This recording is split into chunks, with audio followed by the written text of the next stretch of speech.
এই সরকারের পরিষ্কার লক্ষ্য আছে, পরিকল্পনা আছে, এবং সেটা বাস্তবায়ন করার জন্য তো সমগ্র প্রশাসন এবং বিশেষভাবে জেলা প্রশাসন মাঠ পর্যায়ে অত্যন্ত গুরুত্বপূর্ণ। সেই বিষয়গুলো নিয়ে মূলত আলোচনা হচ্ছে যে কিভাবে মাঠ পর্যায়ে সরকারের লক্ষ্য এবং পরিকল্পনা বাস্তবায়ন করা যাবে, এবং সেটা করার ক্ষেত্রে নানান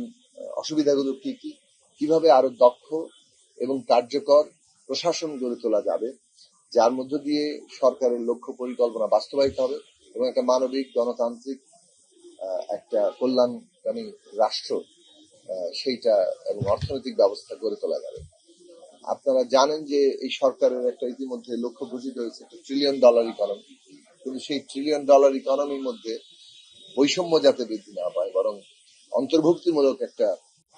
বৈষম্য কমিয়ে এনে যথাসম্ভব একটা অর্থনৈতিক ব্যবস্থা যাতে গড়ে তোলা যায়। তো সেই জন্য সরকারের যে পরিকল্পনা, সেগুলো বাস্তবায়নের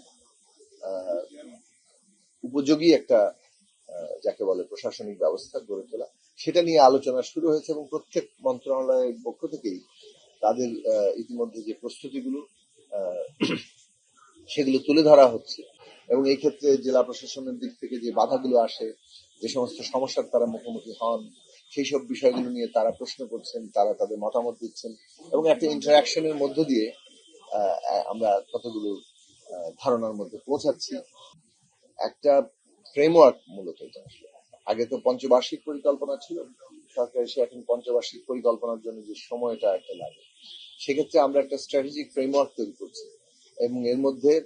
প্রথম 2 বছর আসলে মূলত একটা অর্থনীতিকে কতটা পুনরুদ্ধার করা যায়। আপনারা জানেন যে এই সরকার উত্তরাধিকার সূত্রে যে ধরনের একটা অর্থনীতি পেয়েছে, সেটা ভীষণভাবে বিপর্যস্ত, প্রতিষ্ঠানগুলো নানাভাবে বিপর্যস্ত, অর্থনৈতিক কাঠামো এবং প্রাতিষ্ঠানিক জায়গা সবগুলোই বিপর্যস্ত হওয়ার ফলে এই স্ট্র্যাটেজিক ফ্রেমওয়ার্কের মূল লক্ষ্য হচ্ছে কিভাবে আমরা পুনরুদ্ধার করব এবং তারপরে আমরা সমৃদ্ধির দিকে যাব। সেক্ষেত্রে একটা বড় বাধা হচ্ছে কাঠামোগত দিক থেকে যে উন্নয়ন বাজেট, যেটা পাবলিক এক্সপেন্ডিচার, সেইটার আসলে যথার্থভাবে এই বাস্তবায়নটা হয় না, এবং সেক্ষেত্রে কোয়ালিটিরও নানান জায়গা থাকে, অনেক দুর্নীতি কিংবা লিকেজ। সেই সব ক্ষেত্রে কিভাবে উন্নতিটা আনা যায়, অর্থাৎ যা উন্নয়ন বাজেট হবে সেই উন্নয়ন বাজেটকে সর্বোচ্চ